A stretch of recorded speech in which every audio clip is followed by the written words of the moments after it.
गणेश चतुर्थी सणाच्या खरेदीसाठी बाजारपेठेत गर्दी। सजावटीच्या आकर्षक साहित्याने सजली बाजारपेठ। गणेशोत्सव 2 दिवसावर प्लास्टिक माळा, मोत्यांचे हार, मखर, पाट, चौरंगाची रेलचेल। गणेशोत्सवाची तयारी सर्वत्र सुरू असून बाप्पाच्या सजावटीच्या साहित्याने बाजारपेठ सजली आहे। गणेशोत्सव देखील अवघ्या 2 दिवसावर आला आहे, त्यामुळे मखर, सजावट, बाप्पाची आरास, सजावटीसाठी लागणारी तोरणे, फुलांच्या माळा, पडदे, झालर, इलेक्ट्रॉनिक्स तोरणे, लाईट्स, धूप, पूजा साहित्य यासह गणेशोत्सवासाठी लागणाऱ्या सर्व प्रकारच्या साहित्याने शहर आणि उपनगरी भागातील सर्वच बाजारपेठ सजले आहेत। ऐन गणेशोत्सवात या साहित्याची चढ्या दराने विक्री केली जाते, त्यामुळे आतापासूनच या साहित्याची खरेदी केली जात आहे। शहरात गणपत गल्ली, पांगुळ गल्ली, खडे बाजार, समादेवी गल्ली, शनिवार कूट आदी ठिकाणी मखर विक्रीसाठी ठेवले आहेत। मखराच्या प्रकारातही विविधता दिसून येत आहे।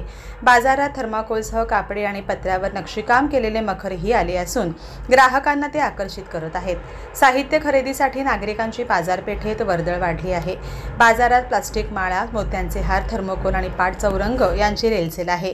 गणरायाच्या स्वागतामध्ये कोणतीही कसर राहू नये यासाठी भक्तांची धडपड दिसून येत आहे। बेळगावसह आसपासच्या भागातील आणि गोवा येथील गणेश भक्तांची देखील वर्दळ शहरात वाढल्याचे दिसून येत आहे। पावसाने उघडीप दिली असल्यामुळे गणेश भक्तांमध्ये उत्साह संचारला आहे। सध्या घरगुती गणेशोत्सवाबरोबरच सार्वजनिक गणेशोत्सवाच्या तयारीची लगबग सुरू आहे। श्री गणेश चतुर्थीच्या अगोदर 2 दिवस खरेदीसाठी बाजारपेठेत नागरिकांची मोठी गर्दी होणार आहे। विविध प्रकारचे शोभिवंत साहित्य खरेदीकडे ग्राहकांचा ओढा दिसून येत आहे।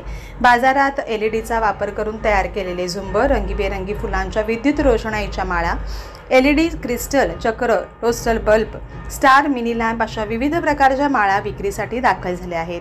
तसेच एलईडी समया, पणत्या, झालर, लाईट्स, मल्टी कलर, फोकस माळा, रोप, विद्युत रोषणाई माळा वजनाने हलक्या आणि स्वस्त असल्यामुळे अशा माळांना यंदा अधिक मागणी आहे।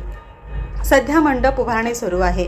मंडळीही लाइटिंग करण्यावर अधिक भर देत आहेत। शहराच्या मुख्य बाजारपेठेत प्रत्येक दुकानदाराने आपल्या दुकानदारासमोर सजावटीचे साहित्य लावले आहे। या साहित्यामुळे बाजारपेठेत झगमगाट दिसून येत आहे।